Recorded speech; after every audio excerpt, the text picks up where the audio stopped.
Right. Okay, so we'll move on then. So we'll move back to the review of the freedom camping bylaw.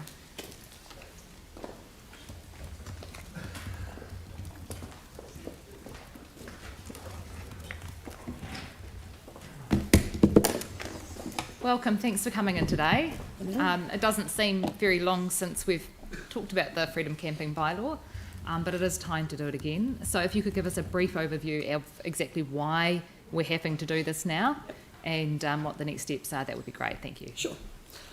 So why we're reviewing this bylaw now, it's because the Freedom Camping Act requires councils to review bylaws within the first 5 years of them being made, and for this bylaw that's the 26th of November. We've amended the bylaw twice before, in 2016 and 2018, but neither of those counts as a review under the Act. The Freedom Camping Act sets out the process for reviewing a bylaw, and we can do that process in 2 stages, which is necessary in this case because of delays for COVID, because we would have been going up for consultation sort of during lockdown, which wouldn't have been appropriate. So the review process requires the council to make a series of determinations which are reflected in the recommendations in the report. This report is largely procedural. It confirms that we still need a bylaw, and it completes the first stage of the review process. We'll see how things go over the summer and come back to the committee in March or April with a report proposing consultation, noting that we have to go out for consultation whether we propose changes or not. That's set out in the legislation. COVID will continue to impact on international travel and tourism, which will change freedom camping pressures this summer.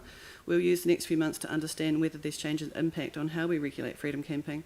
This isn't about removing regulation that we have at the moment or areas. This is about assessing areas that were emerging at the height of the tourism before COVID and seeing whether we still need to make changes to the bylaw or not to reflect those areas. And of course, one of these areas is North Beach, which has got a temporary closure in place at the moment using the chief executive power in the bylaw.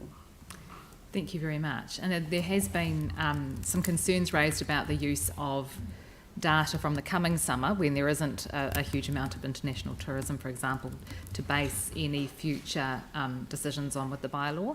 We'll also be using data from previous summers and emerging stuff. Could you talk to me about how that would work? We have a monitoring program that will be going over the summer, so that will help feed into the information, the report that's coming back to you.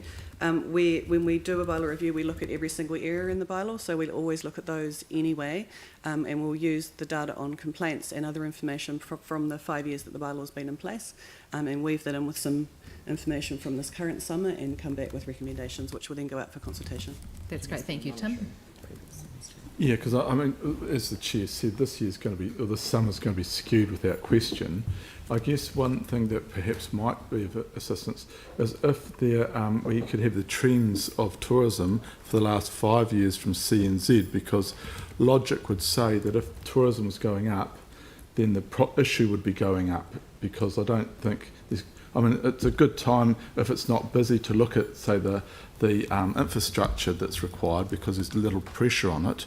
But yeah, I think it's going to be skewed. But I think it's a good idea. We'll make sure that we've got the data in there that covers the relative amounts of tourism over those 6 years. Yeah, Andrew.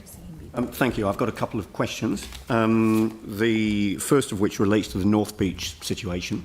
A person might think that a reason for doing this sooner rather than later would be to resolve the North Beach situation by way of changes to the bylaw. Obviously, the other way of doing that would be to consider extending the power that the chief executive has already exercised to determine that that area not be used for freedom camping in the short term. How would we, first of all, can we do that? And secondly, how would we go about doing that? I'm just keen to know that there isn't a risk inherent in doing this later rather than sooner that relates to that North Beach situation. So we put the chief executive used her power to put in a temporary closure on the 27th of February. So we only had 3 weekends before we were in full lockdown, so we haven't had much of a chance to assess how that worked.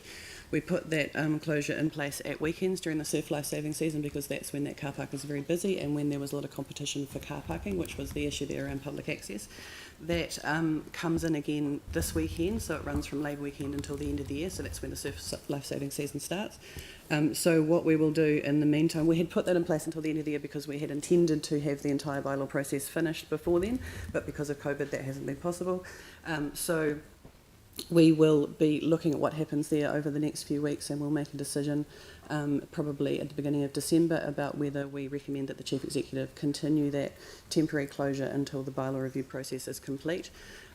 We can do that by looking, we've got monitoring beginning this weekend and enforcement activity, and we will also seek feedback from the community board in the area to see what the sort of feel from the community is there, to see whether that needs to be extended. There is a chance that some of the issues and pressures have reduced because of the lack of international tourists, but we won't know until we've had a few weeks of that closure being in place. Great, thank you. Andrew, Thank you. Another one? Yeah, just on the monitoring information from over the summer this year, and I mean, obviously any hearings panel dealing with the bylaw review would decide what weight to give to that versus what weight to give to what's happened in more normal previous seasons with international visitors. But I'm guessing that that monitoring information may support arguments for further restrictions based on domestic use, rather than removing restrictions that were put there in more normal seasons. Would you envisage that the sort of monitoring you're doing might play into that space? I think we're taking a wait-and-see approach in terms of what information we get, where it's a bit unpredictable what's going to be happening in terms of whether we see a big increase in domestic travellers or people are doing less. I mean, there are reports at the moment of camper van sales, increasing, so we may see different pressures, they may be in different places. So that's one of the advantages of waiting a little while for the second report to come back, is that we get to see what happens and see if any of those areas that we've got on our radar as emerging areas do justify recommending further regulation. Yeah, and of course that can be taken in context, which really relates to the point that Tim made a few minutes ago. Thank you. Great, thank you. Any further questions? Thanks, James. Kia ora. Just in addition to what the Deputy Mayor has raised, and with your response on what the plan is going forward, I can say now that obviously there are not many, if any, foreign tourists around. There are a hell of a lot of domestics, and they're not in the flash RVs that we're talking about, that people are buying. So it remains an issue. Interestingly James? enough, I know that you're saying interestingly. That sounds like a conversation or debate rather than a question. did you know that, interestingly, this is relevant to what you're doing going forward, which is that the car park is not being used much, because I think most people think that temporary closure is still in place, but it's being used just further along because there are toilets further along. So can you just bear that in mind as you look at your monitoring? Absolutely. One of the things we were hoping to achieve by putting that temporary closure in place is to see whether that was effective at addressing the issues, or whether it caused new unpredictable issues elsewhere, like displacement. Yeah. So that is absolutely something that we'll be looking Okay, at, and thank the you. monitoring extends along the Marine Parade area. And thanks for mentioning the community board too. James, would you like to move the paper? I'll move the... Yep. Excellent. The seconder? Andrew? Okay, any debate? No, I'll put that then. All in favour, please say aye. Aye. Any against? Declare that carried. Thank you very much.